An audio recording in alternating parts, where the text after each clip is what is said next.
Okay, welcome to the WPIAL Blitz Show. My name's Bruce Badgley. As always, I'm joined by Mr. WPIAL out there, Ian McMeans. And Ian, wow, it just we talk about this all the time, but I mean, 3 weeks in the books, whether you start with week 0 or whether it's week 2 or week 3, we've got 3 games in the books. And there's some trends starting to emerge, and I think that that's what this week's show is all about, just It kind of is. taking a look at these trends. Yeah. Yeah. And we're now kind of at the cusp of the start of conference play for a lot of teams. The preseason quote unquote is kind of coming to an end, at least as far as non-conference play goes. Although, as we were just talking about before the show got started, since the WPIAL made that change this year where the committee is going to select the last few wildcard teams, those preseason games do kind of matter now Oh, they do. as teams start to, vie for playoff position, at least, if they wind up in those last couple spots where, they could be in wildcard consideration. Teams can finish, if you win your conference, you're in regardless. Actually top two in every conference in every classification gets in. And in 4A, only the top two. In 5A, 3A, 2A, 1A, the top three in each conference get in. So, finishing in the top part of your conference guarantees you're in. You don't have to worry about the wild card, but those last couple spots are going to be picked by the committee. So they will pay attention to some of those games. Yeah, and that's been obviously one of the things. If anybody has been, a follower of the show over the years, one of the things that I've always been kind of harping on the WPIAL is the fact that they didn't really take into account, preseason, even though they're setting the preseason schedule. Okay, they're not taking it into account in determining the overall ranking of the teams in the playoffs. But hats off to them this year. They are taking that into account. So really interested to see how it, all plays out. Yeah, it will be. And I think, Upper St. Clair going 8-2 overall last year and missing the playoffs kind of expedited that a little bit. Um, a similar, as we talked about last year, a similar thing happened to Beaver back in 2016 and nothing changed. But, when it happens to a 5A team with a 23-year, playoff qualification streak, sometimes that expedites change a little bit faster. Whoops, I've got my You all good? I'm all good there now. Okay, Okay. All right. I was getting a Well, little bit extra feedback sound there. okay. Got to make sure the volume is good for the WPIAL Blitz show. Yes, we absolutely do. All right. So, if you're joining the show, you've obviously found us on YouTube. Thanks for tuning in. You can find us on Twitter, Facebook, our rarely used Instagram account, and as well as my Games of the Week articles and standings page on SteelCityBlitz.com, which I will start updating, weekly now that we are into conference play. That those conference standings will start to shift, and we'll start to see those playoff races start to take shape here over the next few weeks as we head into the middle part of the season. So we did have some weather come through Western Pennsylvania again this week. Unfortunately, a number of games were suspended due to lightning. So we did get some official word from the WPIAL on these weather-related cancellations. Originally, last week we had said that they were going to be declared as no contest games. The official word from the PIAA to the WPIAL was that they should be listed as suspended games, and the schools have the opportunity to finish them at any point before the playoffs start if they so choose. And so if the schools never finish them, then they'll just go down as no contest. The game never happened, but listing them as suspended leaves that option open to for the schools to finish them at some point. And that happened again this week. And actually, a couple of these games like made it into the third quarter, or at least made it to halftime. And originally looked like they were just going to be called final, but then the schools were like, no, we're going to call them suspended. Maybe we'll finish them some other time. So yeah, these are officially listed as suspended games and could be picked back up at some point in time. Unfortunately, West Allegheny has yet to play a game this year because of the weather conditions that have That's happened crazy. on the last 2 weeks. So it is kind of nuts that West A hasn't played, but they are the only WPIAL team that has yet to play a game, and weather has played a significant factor in that. Yeah, really interesting there. You hate to see that, but I think that, and obviously being a guy who broadcasts these games and what have you, I think that safety is really in the utmost in all of the decision making related to they can't even think about starting a game until a half hour before the last lightning that they see in the sky and everything, and then there's like a 10-minute or 15-minute warm up after that. So I think that they're doing a really good job, not only for the safety of the players, but the safety of the fans too. I mean, it isn't just the players. I mean, it's all these people at the game too. Yeah, the one sitting on the metal bleachers. Yeah, exactly. And Yeah. there were some nice stories that kind of came out of the weekend too. With the unfortunately weather caused issues again, but I know New Brighton's vice principal tweeted like huge thanks to I think they were playing Northgate. He said thanks to Northgate, they let our players and band like use their school buses to like get off the field because there was some lightning situation. So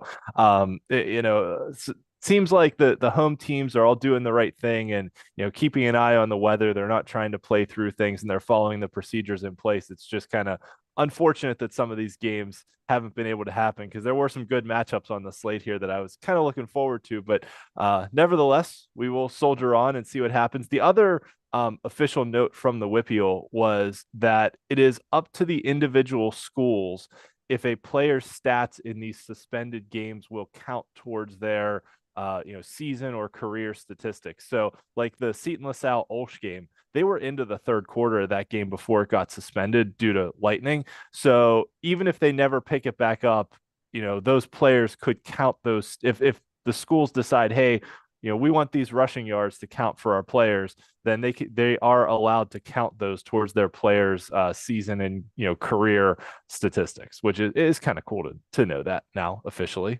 Yeah, But it it's is. it's It up to is. the schools on an individual basis. Yeah, I think Highlands and Newcastle, the weather kind of came from the northwest down. So like Highlands and Newcastle was the first one. I think they may have done the kickoff. They played like 24 seconds and then were Oh done because my. of the lightning. Like it was they got like none of the game in there. All right. So we did have some big results this week. The biggest one being Ringgold beating York to end their 27-game losing streak, which was the longest losing streak in the WPIAL. So congratulations to Ringgold. They have a first-year head coach there too, so starting to turn that program around a little bit. Very nice result for Ringgold after losing in overtime to Indiana last week in kind of heartbreaking fashion. Now they come back and do end their losing streak this week. The other one, South Allegheny, whose head coach Brian Hansen we Yeah. talked to on the show, 3-0 for the first time since 1977. So congratulations to Coach Hansen in South Allegheny. What a way to start the season for the Gladiators.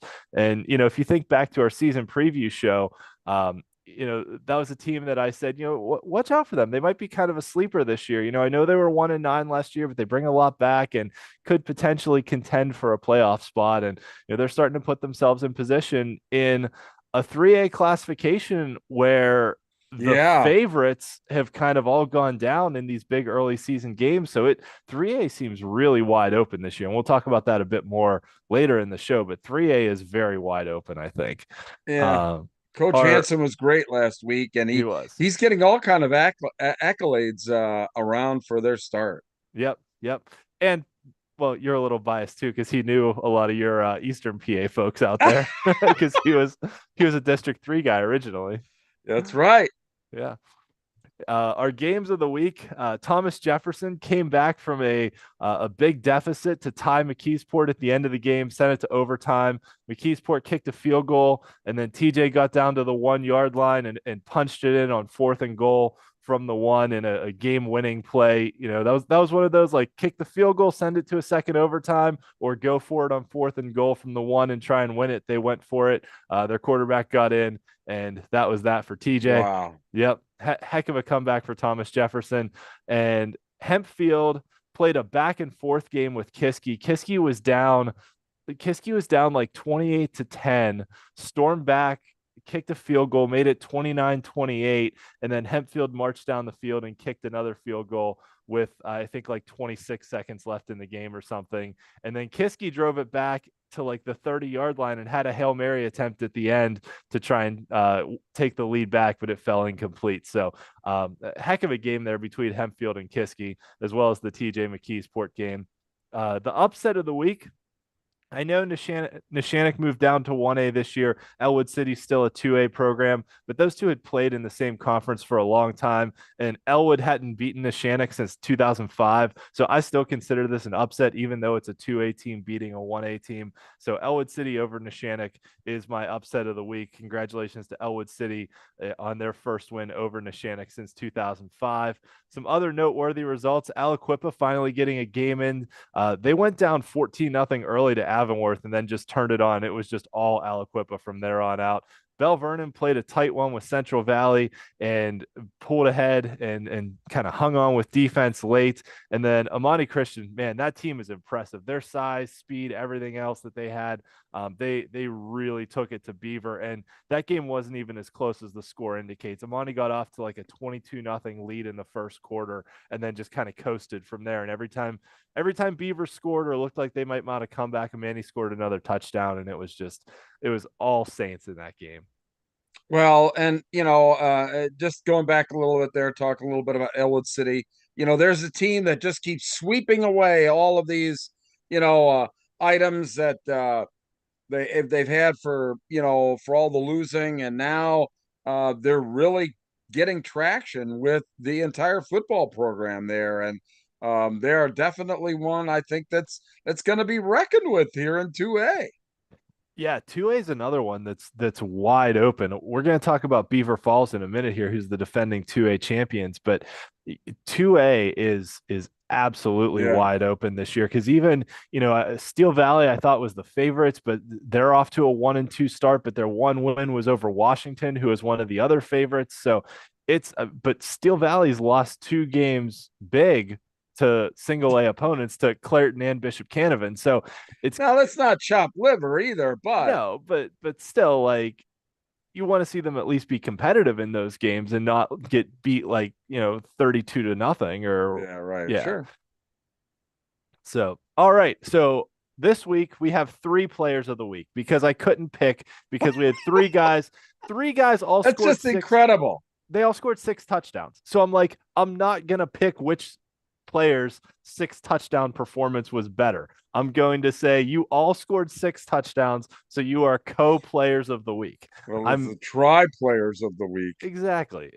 I'm not, 6 touchdowns is 6 touchdowns. I'm not gonna, I'm not gonna try and say, well, your 6 touchdowns was better than that other guy's. No, like, you score 6 touchdowns, you're getting a player of the week recognition from me. I don't care how many guys do it. So Armand Hill, a sophomore running back from West Mifflin, had a heck of a game against Baldwin. Houston Guzman from Jefferson Morgan, 4 through the air and 2 on the ground. And then Tyvon Kershaw from Monessen. Man, this Monessen team, they've got some playmakers. And Kershaw's, I think, got 16 touchdowns already on the season through 3 games. He's incredibly impressive. But he put up, 3 rushing touchdowns, 2 receiving touchdowns, and a pick 6. Just all over the place for these 3 guys. Well, I think that Monessen team, people will see that in my rankings down the road here. So yes, this is the first week of our WPIAL Blitz rankings as well. So we do have some highlights here that I can pull up from a couple of them. So let me see if I can effectively and correctly switch my screen here over to the one with the actual highlights. There we go. All right, so this is Armand Hill just carving up Baldwin's defense. Oops. There we go.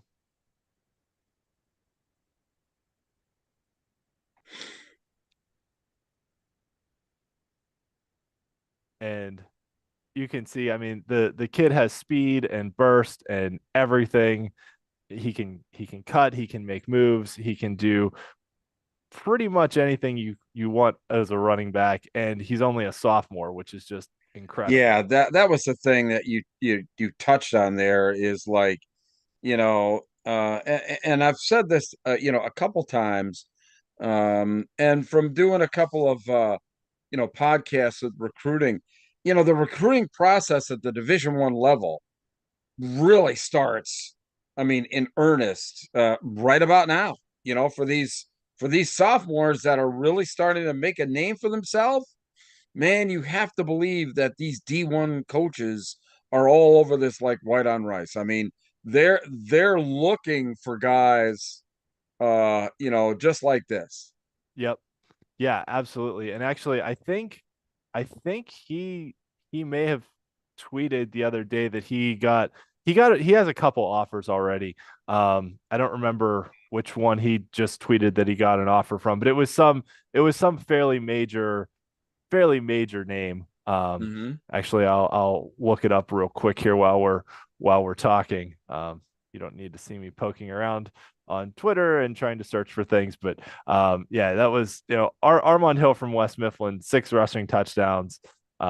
Just all in all, a great performance there. And let's see here, his most Michigan. Yeah, his most recent offer was from Michigan. So yeah, Okay, you're well, yeah, fairly big name, right? Defending okay. national champions. Yeah, I was right. I thought it was Michigan, but I didn't want to say it and be wrong. So yeah, yeah. And then Tyvon Kershaw from Monessen. Here's some highlights from his 6 touchdown performance as well. And it looks like a grass field. Yep. Oh yeah, these single A schools playing on grass fields, and ran into a little hitch in the video there. There we go. There we go. It's back.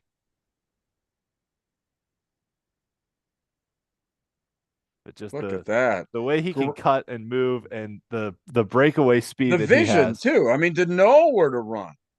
Mm-hmm. Yep. And he did it 3 different ways. I mean, he did it on the ground, he did it Look at receiving. that spin move. Wow. Yep. On the ground receiving and on defense because he had a pick six as well. So and then power up the middle. Well, I don't know why. I don't know why. This. Well, I guess I can understand why. But can you just stop this for a second? Yeah, sure. The comparison. You can take a look at those two videos, and I'm just gonna talk about this from a guy who does streaming and whatever like that. Yeah. Your first video that you had of the first player, it looked like a bunch of ants running around there. Okay, Yeah. couldn't really see anything. That's with the AI cameras that they just have stationed there that are unmanned. Now you fast forward it to this film, it's Mm-hmm. clearly done by someone with a camera who's actually a human in the stands. And this is just something for schools. I understand, it's difficult to find people or whatever like that, but you're kidding me if you don't think that you're showcasing your players better by having someone who's using an actual camera and a little bit tighter shots on your players rather than the AI stuff. I mean, it's bursting with with the visuals, and I think it highlights the players better. And that's just my soapbox of today. So Yeah. And Houston Guzman, our other player of the week, did not post his highlight video yet onto his huddle page. So we don't have those ones yet. don't have But those yet. but nevertheless, you But can. tip to school, if Yes. you've got a camera guy, use the camera guy for your huddle, and you can always then use your AI cameras for all the statistical analysis and what have you. But for the highlight films, man, having a guy actually shooting it with a real camera, tight shots like that, is only going to showcase the players better in front of college coaches.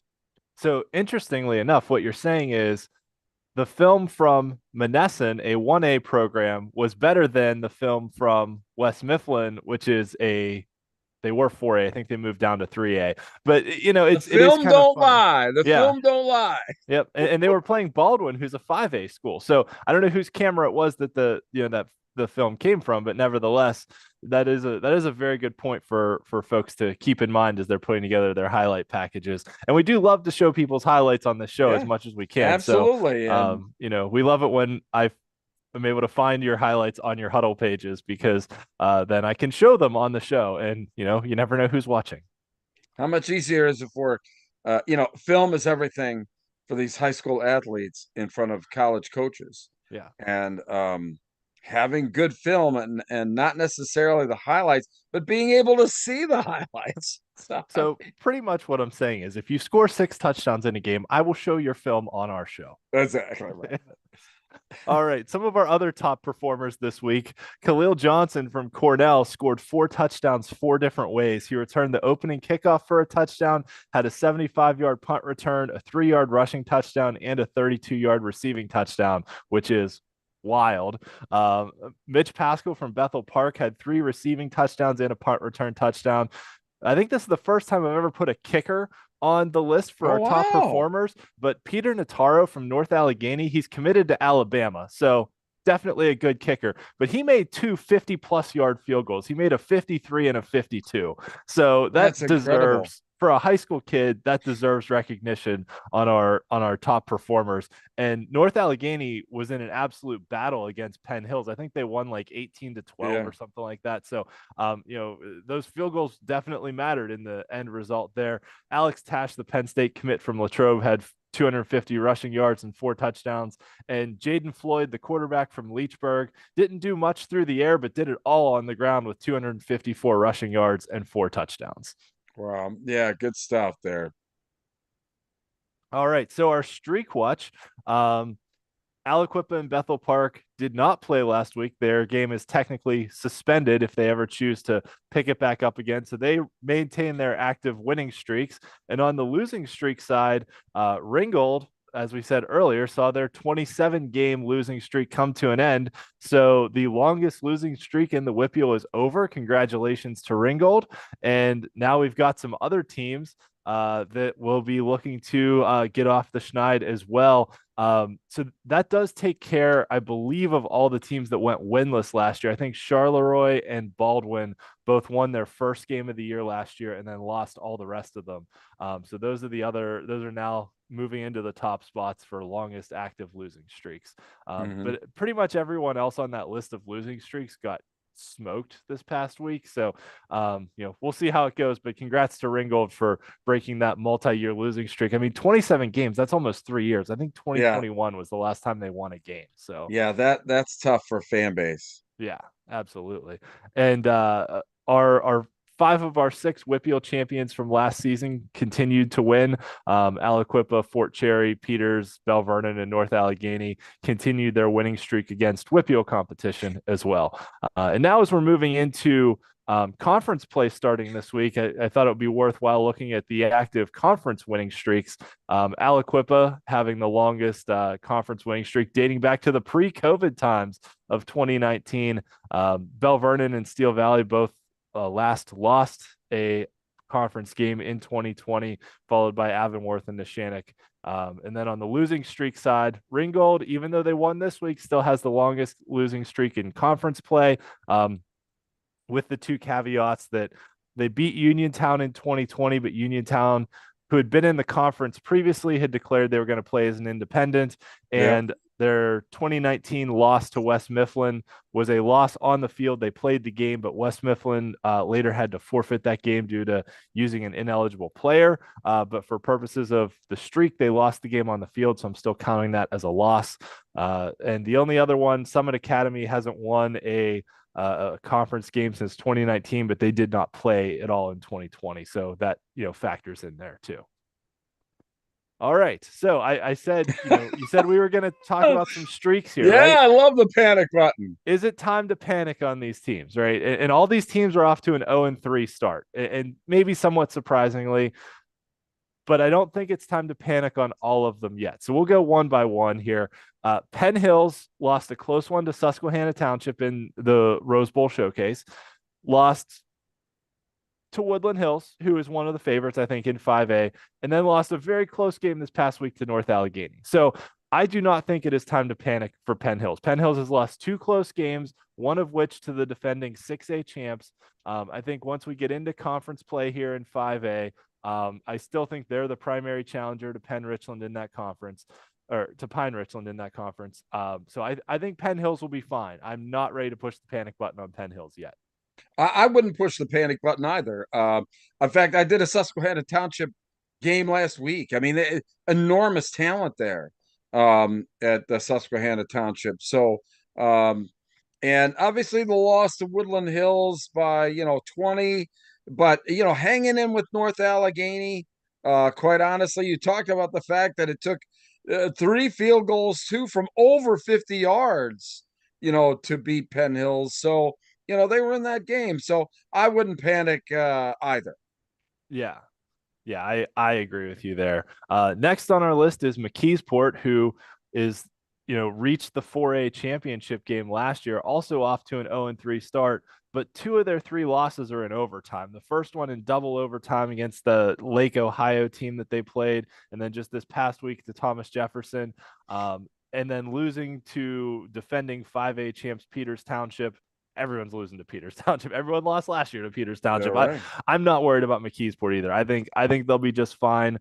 The one I'll say maybe slight concern I would have is that they blew that lead against TJ. They kind of had that game in the bag and let TJ back into it. So they did give up a multiple score lead against Thomas Jefferson to let TJ come back in overtime. But I think McKeesport will be just fine as well once they get into conference play. I'm not worried about McKeesport. I wouldn't worry about McKeesport either. Here's the thing: is the fact that what teams, and I think that we haven't gotten to Central Valley or Beaver Falls yet, but I think some of these teams, um, and I guess too, I can't really say this as well because really the WPIAL is the one that's kind of putting these schedules together. I think that if it wasn't for the WPIAL putting these schedules together, these teams would probably, maybe a little bit better off. you know, I mean, there's no games off, so to speak, here for these guys, and I think that has a lot to do with it. And you have to hope that they haven't kind of outkicked their coverage, so to speak, on playing tough opponents preseason, because they really need to work on the in the preseason on how to refine the team, how to build chemistry, and it's really difficult if you're getting beaten up every single game. Yeah, and really, McKeesport and Penn Hills both were in two out of their three games. I mean, two of their three losses were by less than a touchdown. So, Yeah. it, and McKeesport losing to the team from Ohio and then losing to TJ, who's always good and kind of their rivals, and then the defending 5A champs is a 4A team. That doesn't worry me. I think McKeesport will be fine. I think Penn Hills will be fine. And similarly with Central Valley, Central Valley moved from 4A down to 3A this year. And basically the WPIAL was like, well, we're basically going to give you a schedule that's like playing in the 4A semifinals. I mean, arguably besides Aliquippa, Montour, TJ, and Bell Vernon are probably three out of the best four teams in 4A this Yeah. year because Bell Vernon Yeah. moved Yeah. back up. So you could argue Central Valley has had to play three out of the four best teams in a classification higher than theirs to start the season. So I'm not worried about Central Valley either. I know they were the number one ranked 3A team in the state coming into the season, and I think they are still a strong contender to win the WPIAL title in 3A. I think they'll be Well, they fine don't once have they to face any of these guys in the non-conference again. right. I mean, they basically are just going to move on and can play their conference schedule and get what they can out of playing Thomas Jefferson and Bell Vernon. Does it matter? It really doesn't.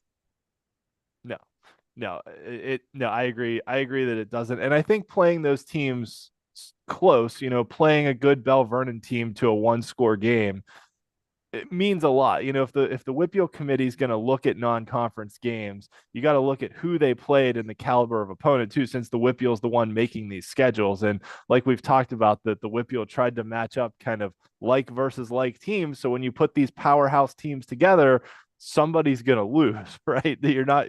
It's you're Sure. somebody's got to lose, and unfortunately for the teams on this list, they have lost all three of them. But most of these were close games. All of that said, the team I think should push the panic button is Beaver Falls. They're Yeah. the defending 2A champs. They're off to an 0-3 start, but they've only scored 14 points in 3 games, and they got Yeah. blown out all 3 times. Blackhawk is a 4A opponent. Beaver Falls is in 2A. Okay, maybe I'll let that one slide. I wish that would have been a little closer, but okay. Amani Christian, very strong 3A team, but still to lose 34-0. You want to see him at least maybe put up a touchdown or something in that one. But then Southside Beaver is a 1A school. And yes, they made the 1A championship game last year. But if you're the defending 2A WPIAL champions, you want to at least play a game against the a They 1A were team. given a game to, that Whitfield gave them a good matchup there, and they didn't take advantage of it. No, they got beat pretty handily. I mean, 35-14 is handily. So I am concerned about Beaver Falls this year. Yeah, I I totally agree with that. I think that's the one on the list that I would start hitting the panic button on, and they need to kind of figure some things out here. Now, granted, let's not forget last year they finished third in their conference. They were a middle of the pack team. I think they were the number 10 seed, and went on a run in the playoffs where they won 3 games in a row by basically a 2-point either making a 2-point conversion or stopping a 2-point conversion Right. in the playoffs to win the championship. So, teams can get hot and they have a tradition of doing that, but they got to win some games. They got to figure out how to score some points. Absolutely. All right. We have had credit to the Leechburg football account asked me this. And I was so intrigued by the answer that I'm putting it on the show. So thanks to them for asking me this. They asked what the record of 1A teams was against 2A squads this year. So I looked it up, and then I was like, I think 5A teams have been pretty good against 6A teams as well. So we have 2 classifications where 1A has won 60% of the games against 2A squads, and then 5A teams have won roughly 60% of their games against 6A squads. So, thinking back to our season preview show when John from PA Today Sports said that Peters Township could win 6A this year, he might not have been wrong about that. Like, I think 5A is better than 6A. And you could make the case that the top 1A teams are better than the top 2A teams. I mean, you've got a Clairton team that handled Steel Valley and just beat Shadyside Academy pretty handily as well. And Fort Cherry's good. Bishop Canavan just beat Steel Valley. So I think you can make the case that the top 1A programs are better than the top 2A programs this year. I totally agree with you. And the same thing with your assessment of the 5A versus 6A. I mean, and I think that will come out in how I had put my rankings together as well, is the fact that there's, I think, more 5A teams than 6A teams in my top 5. So how rare is that? I mean, and I believe the same thing with 1A and in the 2A bracket. So um no disagreement from me, and one that it clearly has come out in evaluating the first 3 games of the season. Yep, absolutely. So now we are getting into kind of the meat of the schedule here. So conferences that have 7 or 8 teams will begin conference play this week. For conferences that have only 6 teams in them, they won't start conference play until week 5. So we will have conference play starting in all 6 classifications this week. So that is exciting. We'll start to see what happens. And the playoff races are really getting into full swing here as we get into the middle part of the season and things start to sort themselves out. So our games of the week this week in 6A. Seneca Valley taking on Norwin. This was one of those ones, thinking back to our season preview show, we said, there are tiers in 6A, right? That Central Catholic and North Allegheny are the top tier. And then after that, who gets those other 2 playoff spots in 6A, kind of between Seneca Valley and Norwin and Cannon Mac and Mount Lebanon. kind of wide open. Mount Yeah. Lebanon's struggling a little bit so far. They haven't won a game. Seneca Valley hasn't won a game. So we'll see what happens. Norwin's looking pretty good right now. So Norwin winning this game could go a long way towards them getting into the playoffs. In 5A, a conference matchup between Woodland Hills and Penn Trafford. So Woodland Hills moved from the Northern Conference to the Big East Conference this year. The WPIAL just did that for geographic proximity to some of the schools there. And Penn Hills being a consistent contender for that conference title. So that is a big early season game that could go a long way to determining the pecking order in that conference. In 4A, two non-conference games that I think are the best games of the week. Bell Vernon taking on McKeesport in another Mon Valley rivalry game. Non-conference game, but I mean McKeesport could lose this game. McKeesport could start 0-4. Because they got to go play Bell Vernon now. And then Mars taking on Aliquippa. Mars beat that team in Florida in week 0, but has lost their next two Yeah. outings, both of them against higher classification opponents, though. But nevertheless, and taking on Aliquippa, so that's a big one as well. That's Those two met in the semifinals last year, so that should be a good one there. In 3A, East Allegheny off to a bit of a rough start, but they are the defending Allegheny Conference champions. Highlands moving down from 4A to 3A. So, that one's big to me just because even though the records may not say so far, Highlands getting a shot at the defending conference champs. If Highlands considers themselves a contender for that conference title, which I think it's between Highlands and Monte Christian for that conference, they got to go out and beat the defending champs right from the get-go. sure. Sure. And then in 2A, two games right off the bat in conference play once again between some of the best teams in their respective conferences. In the Allegheny Conference, Steel Valley against South Park. That was actually not too far from where I live, so I might try and go to that game Ooh. because South Park moving down from 3A to 2A. I think has a really strong team. And Steel Valley, their one win was over Washington, who's another top 2A contender. And we've talked about Steel Valley a bit on the show. Washington taking on a Waynesburg squad that's kind of up and coming, and that's kind of an old rivalry game from the Washington County seat against the Greene County seat, two of the southern counties of the WPIAL footprint. So, should be a good one there. I think Washington's a little better still, but Waynesburg, is that program on the rise, and they got into the playoffs for the first time in a decade last year. So this will be a good measuring stick for the Red Raiders to see where their trajectory is going. In 1A, Rochester, who's always been a consistent playoff contender there, taking on Neshannock, who just moved down from 2A to 1A and has their sights set on contending for a Big 7 conference title. And then Clairton, whose defense has been absolutely outstanding. They've only given up 7 points through 3 games this year. They have 2 shutouts already, taking on a Greensburg Central Catholic team who you'll remember had our week 0 player of the week in Samir Crosby, who might be the top contender for Clairton's spot atop the Eastern Conference, although Jeanette's playing very well too. So I think it's between GCC and Jeanette for who's going to challenge Clairton, but we'll find out right away if GCC has the horses to stay with Clairton, because Clairton, I mean, they've got some absolute playmakers on that squad. And then in Yeah. go I'm ahead. sorry. I didn't mean to interrupt. Yeah, go for it. No, and I tell you what, I'm of all of those games, you're going to talk about the non-conference game, which to me I think is most intriguing. Oh yeah, the Avonworth taking on Thomas Jefferson. Avonworth, losing to Aliquippa this past week, but they reached the last 2 3A championship games, so they're still a strong contender in 3A. And then TJ just off to a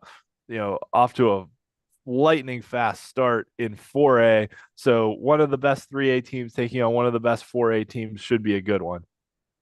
Yeah, I tell you what, and Avonworth has really changed, I think, its whole perception in the WPIAL, just in the time that we've done this podcast.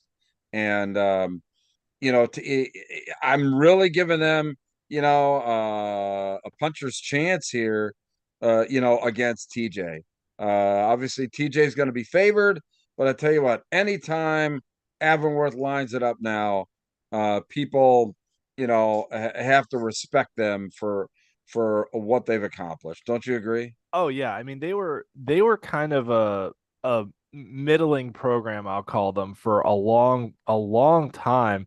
And then kind of in the mid, I'll say the mid 2010s, they kind of started to turn it around. As you know, as a single A program back then. Um, they were a team that would kind of be, on the fringe of playoff contention, but before 2008, they'd only made the playoffs like twice in the prior 20 years, and hadn't won a playoff game since, like, I think 94 or something like that. So they went through, they were kind of a middling program until Coach Johncore took over there, and then Yeah. made a couple semifinals in 2008 and 2010, reached the WPIAL championship game in 2014. And actually, I will say, being a North Catholic alum, as everyone who watches the show knows, in 2013, when North Catholic won the state title, obviously they won that in overtime, beating Old Forge in that, classic, reaching over the goal line play. But I thought that Avonworth was the second hardest team they played that year. They beat Avonworth in the quarterfinals, but I thought that Avonworth was the third best team in the state that year. And it just happened to be that they lost to, the state champs in the quarterfinals. But then, moving on past that into the sixth classification era, Avonworth won a WPIAL. They got slotted into 2A, won a WPIAL championship in 2A in 2019, moved up to 3A. In 2020, the first year we did the show, the WPIAL left them out of the playoffs, and because remember that year they only took the conference champs, then the committee selected the Mhm. other ones. Avonworth was like the most controversial one that got left out, in favor of Mount Pleasant that year. And then Avonworth's come back, and in the 3 years since then has gone semifinal, championship game. And arguably, if Belverdon hadn't moved down to 3A, Avonworth would be the two-time defending WPIAL champions in 3A. So, it's just one of those things where Avonworth has built a very strong program. They're a good tradition. I'd love to get Coach John Core on the show and talk Yeah. to him about it too. So maybe There's there. sometime this year we can do that. Yeah, it's one of the programs that for me has just kind of emerged, during the Whoopial podcast Mm-hmm. era, and that and and we always like to talk about those schools that kind of rise up because it just doesn't happen overnight, and it's one that you really want to highlight when the excellence and that and as far as continued excellence like Avonworth has done here, just as you pointed out. Yeah, absolutely. All right. So our friends of the show, KDKA Radio is going to be broadcasting the Mars Aliquippa game this week. And then our friends at WMBS out of Uniontown have the Indiana Laurel Highlands game, which is a non-conference game. One of the last tune-ups for Laurel Highlands before they start conference play. But that's a game between two 4A opponents that are, maybe middle to bottom-ish of the pack. But like, if one of them go on a winning streak and get into that sort of wild card consideration, this is Yeah. a good measuring stick game of like, okay, how do you match up against other teams that might be in wild card consideration? So, fairly big game there, down at Mustang Stadium in Uniontown. All right, so I promised this on Twitter, so here it is. Our Uh-oh. first set of WPIAL Blitz Show. These are just WPIAL rankings here. So we did top five. So in the past, we had done a big school top five and a small school top five. This year, we decided to split it out a little bit more, to do, put it into three tiers, do a 5A, 6A, a 4A, 3A, and a 2A, 1A. So, Bruce, I'll let you talk about your 5A, 6A rankings, and then I'll talk about mine. Yeah, North Allegheny, I still feel that, despite the tough game last week, that they're, I think, probably as solid as we're going to find there. But obviously, Pine Richland, that big win over Pittsburgh Central Catholic, Peters Township, Latrobe, Upper St. Clair, just, Latrobe is kind of the new kid on the block here. I think all the others there are, expected to be there, but Latrobe definitely not one of the usual suspects, but probably the feel good story, maybe in the Whitfield thus far. Yeah, I definitely agree with that. I mean, we had Latrobe's head coach on for our season preview show, and seeing them move up to 5A, the WPIAL didn't do them any favors with scheduling, and they've just faced every challenger so far and are off to a great 3-0 start. So I definitely respect that pick of Latrobe. I picked Bethel Park as my last team in. I also, because Bethel's off to a A blazing hot great start start too. too. I mean, Yeah. it'll all equal out in the end, I think. Yeah, and I do realize that I picked three teams from the Allegheny Six Conference in Peters Township, Upper St. Clair, and Bethel Park, whereas you kind of spread your picks out a little bit more amongst the 5A teams. And in recognition of the fact that 5A has had some success against 6A this year, I did put two 5A teams higher than my top ranked 6A team. And Central Catholic's probably right in there too, as well, and they'll probably work their way up there as the season goes on. They got a pretty decisive win over Woodland Hills this week, so Central Catholic was probably hovering around my last spot as well for consideration. Moving on to the 4A, 3A rankings, in any head-to-head matchups this year, the 4A teams have dominated the 3A teams. So in recognition of that, my top three were 4A teams in Aliquippa, Montour, and Thomas Jefferson. I don't think there's really any question that those are the top three, although Bell Vernon's very good. I think McKeesport will get into the playoffs. I think Mars will get into the playoffs. But Amani Christian's been really good in 3A, and Avonworth has been really good. I still think Central Valley is a title contender, even though they're off to an 0-3 start. It'll be interesting to see once they get into conference play how those things start to shake out. But really, I mean, Aliquippa, Montour, and TJ have just been on fire to start the season. Yeah, it's hard to argue with, your points there. I mean, for me personally, we don't look at, or let's just say you get to see my rankings, but I don't get to see yours. So for me, that that I'm in the ballpark of what you think related, to the power rankings there kind of means a lot to me, that I at least I uh understand the WPIAL and what's going on out there, and what teams are good. And in this particular case, the only difference we had is the difference between Bell Vernon and Avonworth, which Mm-hmm. is splitting hairs there. Right, because and really with Bell Vernon, we've only seen them play, one full game because of the Lightning Sure. suspension game against Aliquippa. So they're kind of a hard team to get a read on because they had a lot of graduations from last year. So we'll see how Bell Vernon's season plays out. I'm not doubting Bell Vernon. I think they'll be right in the mix too. Obviously, have a big game this week against McKeesport. And coming up with trimming the list to just 5 can be difficult, and especially when you start to parse it out this way. If we had done it like last year and it had been big school, small school, I probably would have had an easier time actually than trying to Yeah. parse out between 4A and 3A teams. Yeah. And then moving down to the 1A, 2A rankings, once again, kind of recognizing the fact that the 1A schools have been successful against the 2A schools. We have the top 3 teams are basically the same. Fort Cherry is the defending 1A champions. However, I don't know if you heard this, but Matt Seg has a broken bone in his hand, so he's not throwing now. He's playing, but he's only running the ball. So, depending on how long that injury takes for to heal for him to get back, if he's not fully healthy for the playoffs, I think Clairton might be a better team. So, Mm-hmm. on the field right now today, if Fort Cherry and Clairton played, if Matt Seg can't throw the ball, he is still an absolute threat to run for 300 yards and 5 touchdowns any game that he plays. But if he can't also throw the ball, that takes away some dynamism from Fort Cherry's offense. So I think right now Clairton is a better team, which is why I put Clairton ahead of Fort Cherry.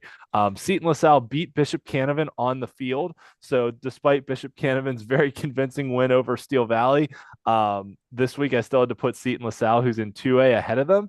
Yeah, And then that's why I put the undefeated teams, you did. in, and Bishop Canavan, out there. So Yep. Yep. And South Park, their only loss this year was against Deer Lakes, who's a 3A team. So and they were in that game for most of it. Deer Lakes scored a late touchdown to kind of pull away at the end. But I think South Park's a very good team and a strong contender in 2A. But I have no problem with the teams you picked either. I mean, I considered all of those as well. Yeah, right. I mean, South Allegheny, I mean, Coach Hansen and I mean what they're doing there is special. Felt, recognizing that was important. And Monessen. I mean, I touched on the fact they're really looking in my mind, they could be, that team that, kind of comes out of the pack this year to surprise a lot of people here, in the WPIAL. Yeah, I mean, and they're not just beating teams; they're blowing them out, and it's going to be interesting to see once they start to play teams that have some better defenses or have a couple guys who can match their speed. Because right now, the Kershaw brothers have just been running wild over everyone. And that's not to take away from what they've done so far this year, but I think they've played some teams that haven't been able to match their speed on the field. And, if you play a team like a Clareton or a Bishop Canavan that has other, D1 caliber athletes on it, then it's going to be interesting to see how they match up. I'm not saying they can't beat them because it's possible, but I think it's going to be interesting to see how they match up. Yeah, I agree. All right. So, oops. In addition to our power rankings of WPIAL schools, we are also debuting our statewide rankings. So if you remember Ooh. last year, I came up with this formula that I put together that kind of takes into account both, what the quote unquote traditional Gardner points were. Um, takes into account classification differences, takes into account margin of victory, and actually I added another factor that takes into account relative strengths of districts across the state. So, playing in a tougher district will benefit you more than, and I did the district rankings based on all-time record in the state playoffs and record versus other districts this year. So it kind of weights those two for how I rated the districts. So in 6A, the only WPIAL team in the top 10 was North Allegheny, which I think kind of matches what we've kind of felt so far. And I also included the year end rankings from last year. The other thing that my rating system kind of does is because it rates every team statewide on the same scale, you get like more points for beating a 6A team than you do for a 5A team, so on and so Hmm. forth. That you could kind of make an apples to apples comparison across classifications. So you could say, oh, Pine Richland is having a comparable start to Manheim Township because their ratings are similar, even though they're in different classifications, so on and so forth. So, this will change throughout the year and we'll keep you all updated on how it goes. But as an initial set of rankings, for the first time running it with, limited sample size of just 3 games, I I feel like I more or less got the right teams at least on the list. I don't know if they're in the right order, but I think the right teams are on the list here. Well, and when you think about it too, the fact that it's designed to be on a complete sample size, be effective in what you're doing, and really we've got a pretty truncated version of it, so it's uh it's a trend, but as the year goes on, I think that the proof will be in the pudding and the cream will rise to the top. But I did have Manheim Township, quite honestly, in my top five in 6A, 5A in my Eastern podcast, just as a little nibble for somebody if they want to watch our ratings over on the Eastern side. That'll be tomorrow night at 7:30 on our Fresh Set of Downs podcast. So looking at the other teams here, a lot of the 6A schools at least are either all undefeated or have just one loss. So I think, from that standpoint, it got some things right that it favored the teams that haven't lost yet. But like obviously St. Joe's Prep is a very good squad, and they're in the list somewhere, even though they're off to a 1-1 start. But I mean they lost to another team that recruits nationally and plays a national schedule, things Yeah. like that. Harrisburg off to a very strong start this year as well. And some of those other teams, Imhotep Charter moving up from 5A to 6A, so they're probably going to play St. Joe's Prep in the first round of the state playoffs now in the Philly what is it, the Philly Public League versus Philly Catholic League championship game there in District 12. So that should be an interesting one to kind of keep an eye on as the season rolls on. In 5A, two WPIAL squads at the top. They're the two that met in the WPIAL title game last year. I think really the recognition here is that Pine Richland went out and beat Central Catholic last week, or 2 weeks ago, I guess, in week one, that they beat a very strong 6A opponent. So they're ranked slightly higher than Peters Township, who also has beat two 6A opponents, but they beat Mount Lebanon, who hasn't won a game, and Cannon Mac, who hasn't won a game. So, slightly lesser 6A opponents that Peters has beaten so far. It's not to say Peters isn't better than Pine Richland. They obviously beat him on the field last year in the championship game. But I think, seeing these teams on the list, Upper St. Clair's averaging 40 plus points a game. Latrobe's off to a very strong start. And a lot of these other teams are ones that we've talked about too. Roman Catholic in District 12, Erie Cathedral Prep, Bishop McDevitt moving up from 4A to 5A out in Harrisburg. So I feel like this is probably the right list of a top 10 for 5A. You could nitpick the order, but I think I at least got the 10 correct teams.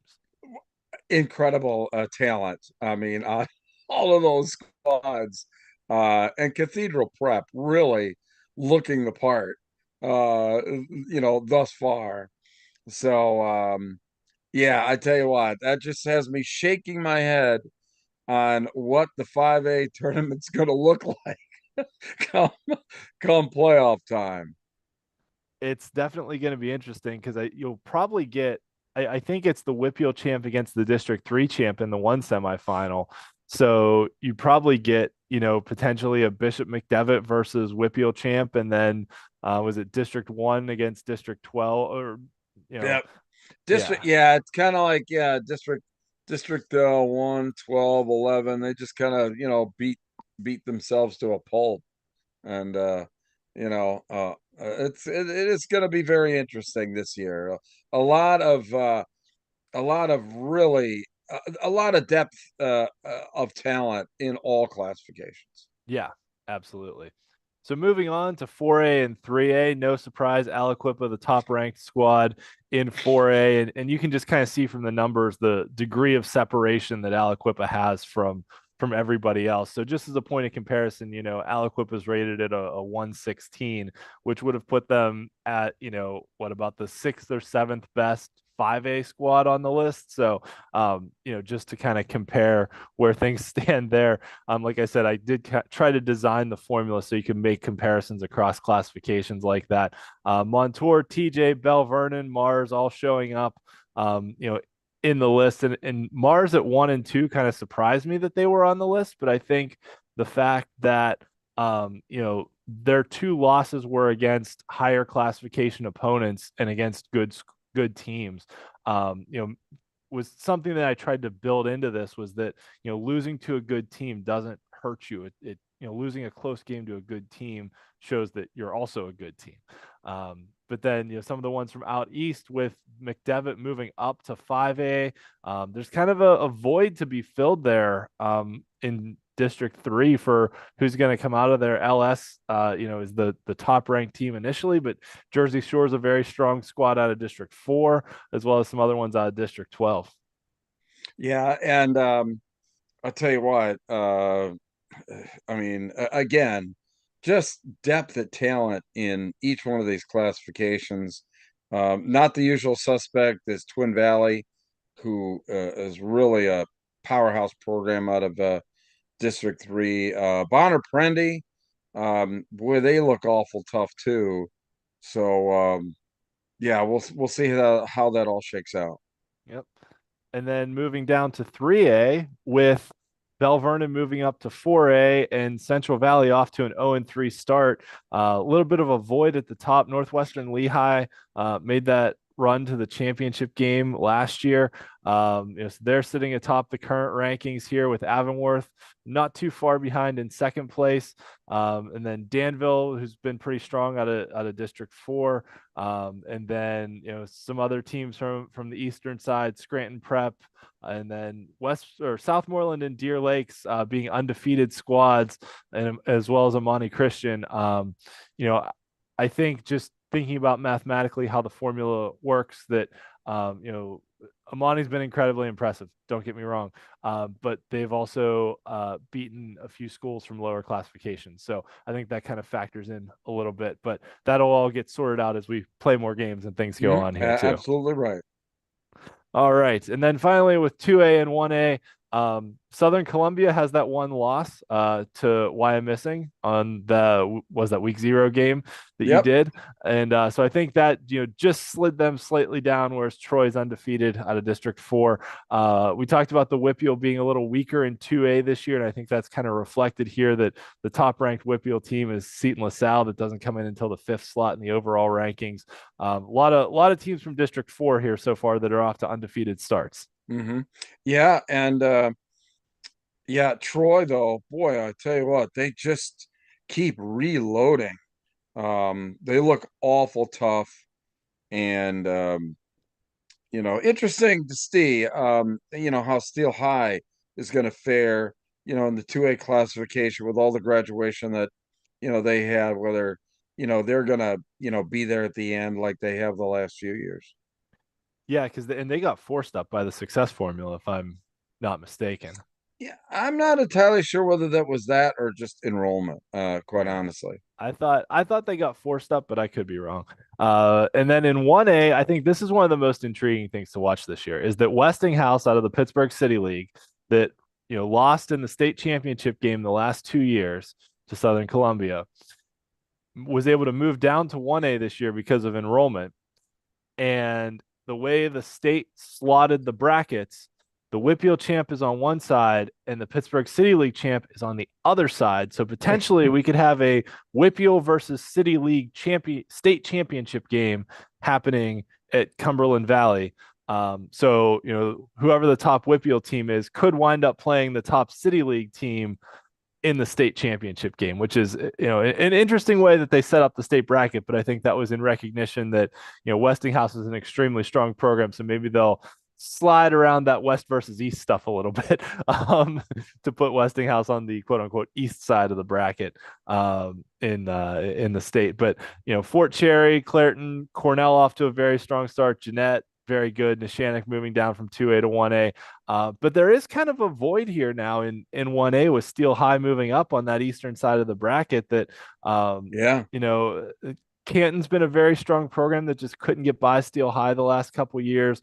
I think the one to watch, though, is Bishop Guilfoyle out of District Yes. 6. They're in Altoona. They won a couple state championships, and then they did get forced up to 2A by the success formula, but they were able to move back down this cycle. So I think they're one to kind of keep an eye on as the season rolls on as well. Yeah, totally agree with you on Guilfoyle. That ultimately they're going to kind of move up the charts. Yep.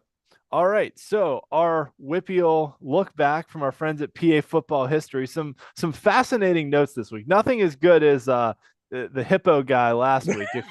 If you're watching the show, go back and watch this segment from last Hippo. week because Newcastle won the 1924 championship, and their heaviest player was like 200 pounds, and they called him Hippo, which is just hilarious. And I had Bruce like in tears laughing at this. So That's okay. last week was 1924. This week we're on to 1934, where we are into now the 3 classification era of the WPIAL, which was AA, A, and B.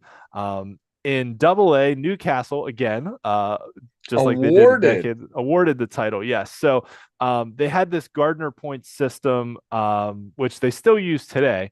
But back then you could have ties. So the Gardner point, like teams now basically wind up with the same amount of Gardner points. But back then, the Gardner points with, if you tied, it was calculated a little differently. So Newcastle had the most, and the way it worked was if you had the most Gardner points of anyone, you were awarded the title.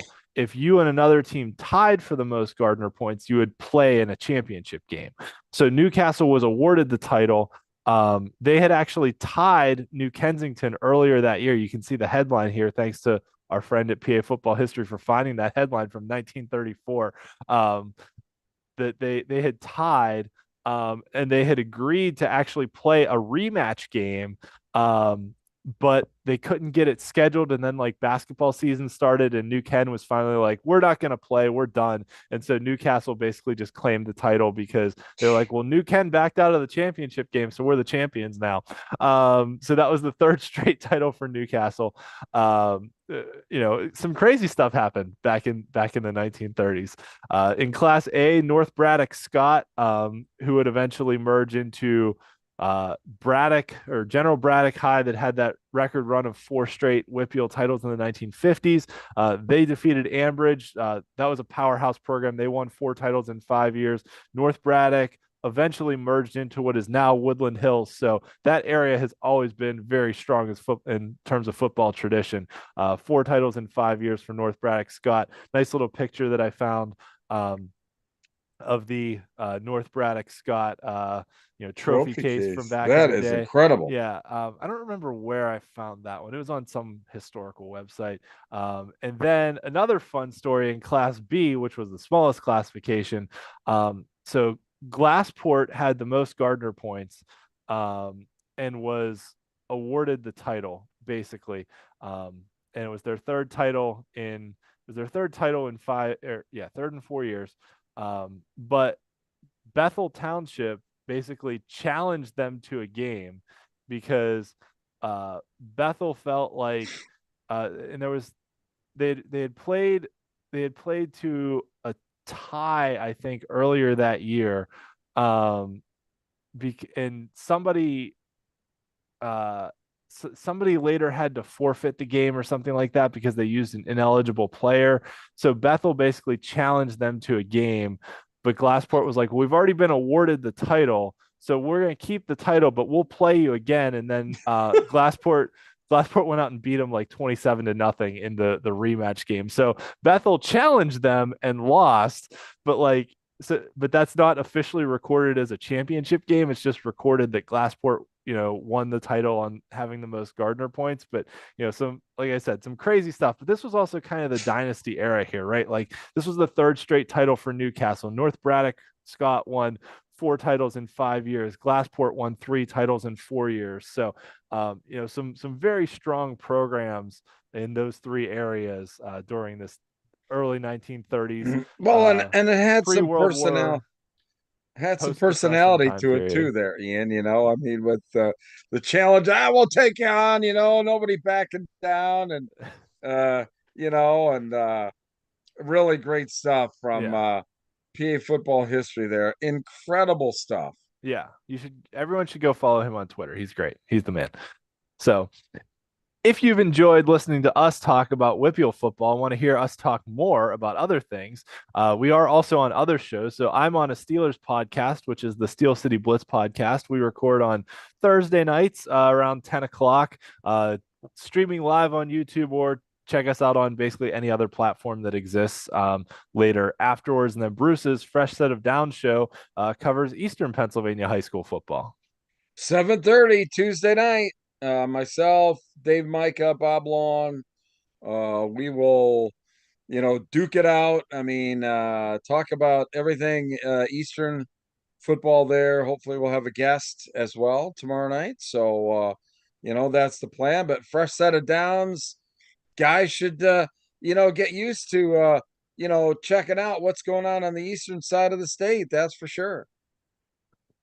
Yeah, and that's a great group of guys. We've done a couple shows all together, and Dave and Bob are incredibly knowledgeable. Bob, really cares a lot and puts a lot of time and passion into what he does. So tell Bob I said hi. I'm a big fan of I what will he do does. that. Yes. I will do that. All right. So that wraps up our show for tonight. Thanks everyone for joining us. You can follow us on Twitter, check us out on Facebook, and check out my WPIAL Games of the Week articles and standings page on steelcityblitz.com. Yeah, thanks so much to all of the fans. We have we have some pretty loyal followers out there, and we really appreciate it. But obviously, I think it comes across the fact that we do this because we, just a couple guys talking football, and Ian, I tell you, you do a great job, and you factor all the items in here on the power rankings, the state rankings. These are things, quite honestly, that are very unique to the WPIAL Blitz show. and that nobody's going to find anywhere else. Now, whether people care about it or not, well, I guess. That's true. That is true. But I mean, I literally made up the formula for the power rankings. So yes, it is unique to our show. yeah, no, but I think it gives a different perspective, and that's really what we're trying to bring is our perspective, a different perspective, and hopefully the fans like it, and we'll keep following the show, and we'll have our interviews and everything else. So it's truly from the heart, and it's truly about the teams, players, and coaches. Yeah, and we love telling great stories and all that. And three guys scoring 6 touchdowns this week. I mean, that's just incredible. And Uh, now we're getting into conference play, so it's this is the fun time of the year, right? This is the meat of the schedule. This is where you start to separate the wheat from the chaff and find out, who really are the title contenders and who's gonna, put themselves in position to make the playoffs and make a run. And like we always talk about too, though, there's different definitions of success. A team like Southmoreland that in 2019 broke a 40-year playoff drought. Their definition of success was we just want to make the playoffs, right? And now they've been in the playoffs 4 out of the last 5 years, but they're one of 2 teams in the WPIAL that's never won a playoff game. So now their definition of success has changed from not only getting into the playoffs to let's go out and try and win a playoff game versus other teams, like the Claretons and Aliquippas of the world that expect to be in the championship game contending for a title. So, being able to tell those different stories on different levels, I think, is a really fun part of the show for me because as we go through the season, yeah, the title contenders are going to be the title contenders, and we're going to kind of figure out who they are. But there's other stories of these rising programs that are really fun to tell too.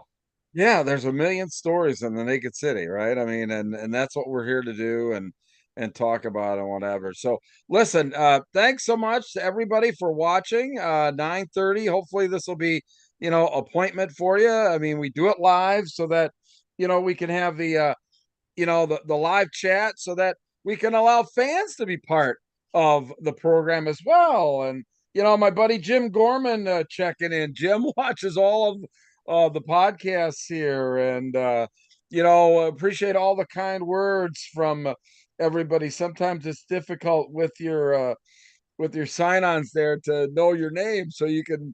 It would be nice, we'll definitely give you a shout out for all of your support of the broadcast. But for my buddy Ian McMeans, I'm Bruce Badgley. Listen, thank you so much for watching the WPIAL Blitz Show. We will see you back here again next Monday at 9:30 p.m.